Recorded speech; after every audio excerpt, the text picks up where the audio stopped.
Chapter 6. Lucy. Lucy jumped the fence to cut through the trade section of the school, rather than walk the long way round to the front gate. She'd nearly passed the groundsman's shed when a boy stepped out of the shadowy doorway. Her heart lurched, wavering between fear and excitement. This part of the school grounds was currently empty, but he didn't look dangerous. He actually made her think of old movies. Ones with people like James Dean, Elvis Presley or Audrey Hepburn. Maybe he was the one giving her roses. "Lucy, I'm Jack Richards." She nodded, not sure what she should say. "How do you know my name?" seemed a little too abrupt to ask, even though she wanted to know the answer. Asking him if he was the one leaving her roses probably wasn't good manners either. Jack ran his fingers through his dark hair. A pity the blasted bird wasn't more helpful. "Look, apparently I need to help you." That was the last comment she'd expected. Maybe he wasn't the one giving her roses after all. With what? "I wish I knew." "So what do you need help with?" She took a step backwards. It was possible he wasn't as harmless as he looked. Who dressed like they were out of some old movie from the 50s or 60s, right down to the leather jacket. "I have no idea what you're talking about." She glanced over her shoulder in the direction she needed to go. Well, it was nice meeting you, Jack." She took another step away from him, wishing the area wasn't so deserted. "I wasn't told what you need help with, just that you need it. So if you tell me how I can help, I can get it over and done with. The last thing I want is to be stuck here any longer than I have to." "Yeah, okay, I'll think about that and get back to you." She slowly backed away, not wanting to make any sudden moves before she had a chance to put more space between them. Jack chuckled, matching her step for step. "I recognize that tone of voice. I've used it plenty of times myself. All I want to know is what you need help with. Then I'll get out of your life and you'll never have to see me again." He grinned. "Let's just say I'll be completely invisible to you." She thought of the roses. Maybe that'd be enough to get him off her back. Anything was worth a try. "Someone's been leaving white rosebuds on my doorstep every weekday. I've been trying to figure out who it is." Jack shook his head. "I doubt that'd be the problem. It's not important enough." "It's important to me." She stopped retreating, relieved when Jack stopped walking towards her. He broke off, looking past her. "One of your friends is headed this way. So I suggest you stop talking to me and pretend I don't exist.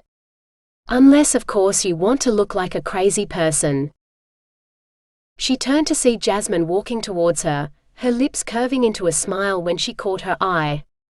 About to ask Jack what he meant, he hurried past her and walked through her friend. Her mouth dropped open and she stared after Jack as he glanced behind and with a wink, waved before he continued to walk away. "Lucy," Jasmine waved a hand back and forth in front of her face. "Are you okay?" "I don't know." She continued to stare in the direction Jack had taken, no longer able to see him through the trees. What had just happened? "Are you sick? Did something happen?" She opened her mouth to ask Jasmine if she'd seen anybody, but closed it instead. How could she have seen Jack? If Jasmine had watched someone walk straight through her, she'd probably be hysterical right this minute. Or would Jasmine be? She wasn't. Maybe she should ask her. She looked past Jasmine again, trying to figure out what to do. "No, nothing happened. I'm okay. Hopefully." They were only a couple of months into the school year, so she couldn't blame it on the pressure. "Are you sure? What were you doing here anyway? I was expecting you ages ago. When I came looking for you, you were just standing there." "Going insane, apparently." Thinking about? Once more she looked in the direction Jack had taken. He was nowhere to be seen. Roses. She felt dazed, like the world no longer made any sense. Jasmine linked her arm through Lucy's. It's so exciting. Are you sure you have no idea who it is? Not a single clue. She walked beside Jasmine, letting her friend's chatter wash over her as her eyes scanned the area. Who was Jack? And how on earth had he walked through Jasmine? Are you listening to me? Jasmine shook her arm. Yeah. Well? She had no idea what Jasmine had asked her. All she could do was shrug. You don't think you're lucky? I wish I had a secret admirer. She pieced together what Jasmine must have asked.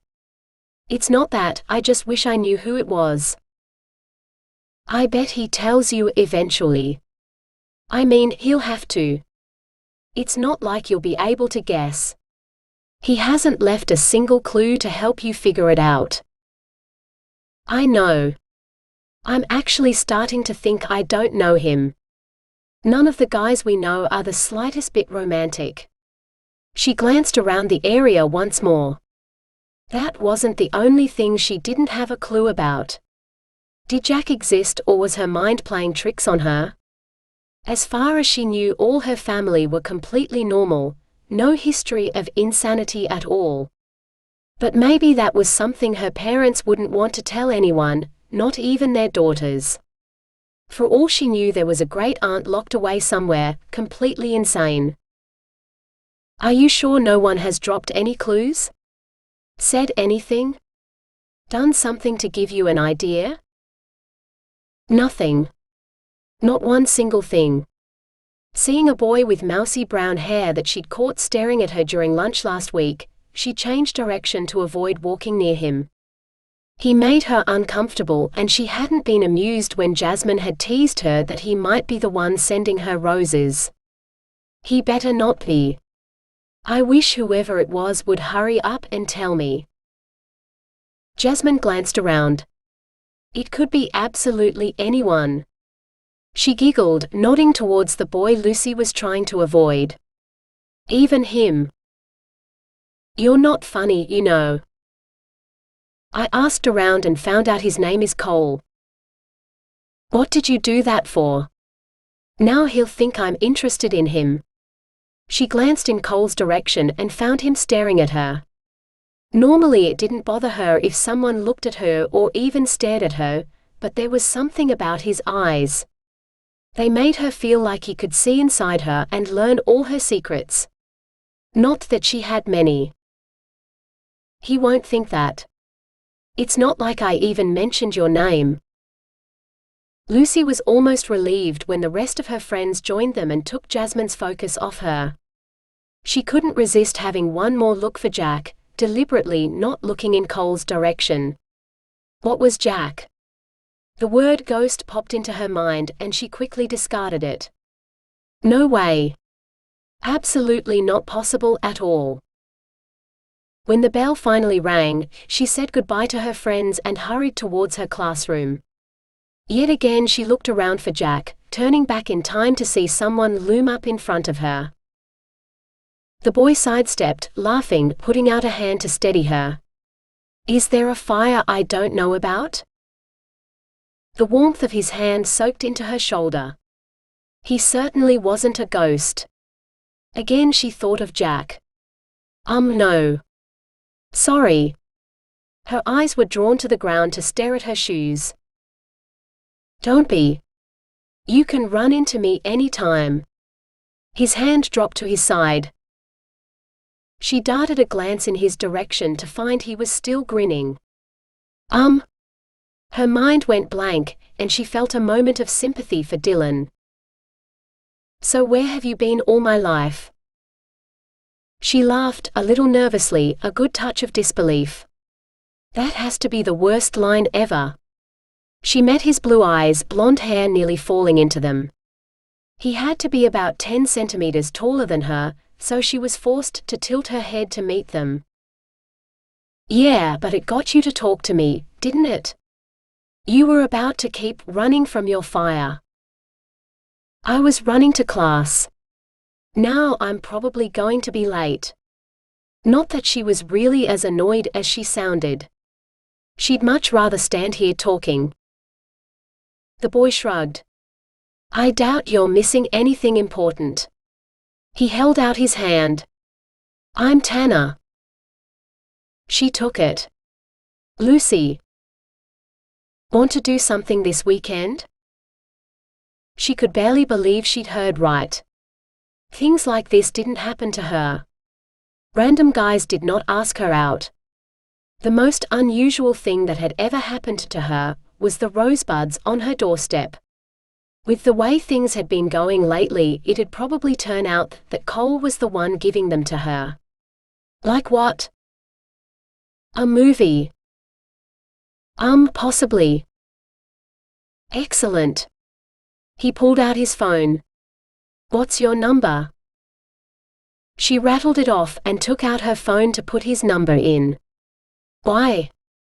She almost groaned when she heard herself ask. Did it really matter? Why what?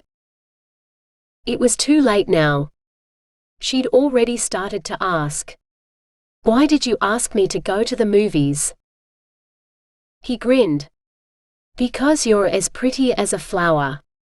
He shrugged. "Yeah, I know, super shallow of me, but since we've just met, what else can I go on?" A flower. Was this it? Was this the clue she'd been waiting for? Her heart gave a lurch and she tried to remain calm. Yep. Surely it couldn't be this easy. And he'd said flower, not rose. Some flowers are ugly. He laughed. A rose. Does that sound better? A white rose? She almost held her breath as she waited for his answer. Sure. A white rose sounds good to me. He glanced over his shoulder at the sound of footsteps. I'll call you later. He grinned again. To think I was annoyed about moving here a few weeks ago. You're only new to this area? Yep. When did you move here? Lucy stared at him when he mentioned the date. 3 days before she'd received her first rose. Was he her secret admirer? Maybe Dylan was right about her secret admirer eventually letting her know who he was. And maybe he just had. She smiled. I'll talk to you later. Hurrying past him, she glanced back to find he watched her. When he grinned, her own smile widened before she continued towards her classroom, not in the least bit worried about getting in trouble. Her grin faded when she remembered Jack. Who was he and why hadn't Jasmine seen him? Was she going crazy? She had no idea, and there was probably only one way to find out for certain. Return to the place she'd met him. She wasn't sure that was the best idea, but what else could she do? A feeling of dread washed over her. Maybe it'd be better to forget all about him. But she couldn't. The image of him walking through Jasmine kept playing over and over in her mind.